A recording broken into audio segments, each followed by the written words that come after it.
అనుకుంటారు. దేవుడు ఆదాము అవ్వని కలుగజేసేటప్పుడే 1,000,000 మంది మనుషులు పుట్టును గాక అంటే ఒక మాటలో అనగానే ప్రజలు ఎంతమంది కావాలో దేవునికి అంతమంది సృష్టింపబడరా?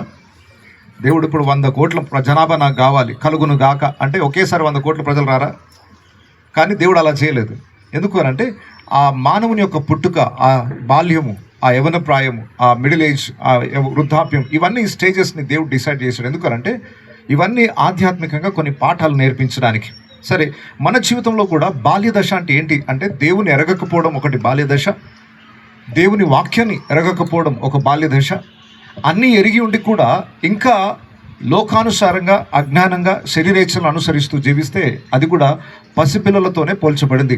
ఇజ్రాయెల్ జనాంగాన్ని దేవుడు పోలుస్తూ ఈ మాట అన్నాడు. వారికి ధర్మశాస్త్రం తెలుసు, లేఖనాలు తెలుసు, ప్రవక్తలు ఉన్నారు, యాజకులు ఉండేవాళ్ళు, ఇన్ని ఉన్నా కూడా వాళ్ళని పిల్లకాయలతోనే పోలుస్తూ ఉన్నాడు. ఎందుకనంటే ఇంత వాక్యం తెలిసి కూడా చాలాసార్లు మనము మన ప్రవర్తనలో మన నిజ జీవితంలో ఇంకా పిల్ల చేష్టలు చేస్తూ ఉంటాం. అంటే వయసు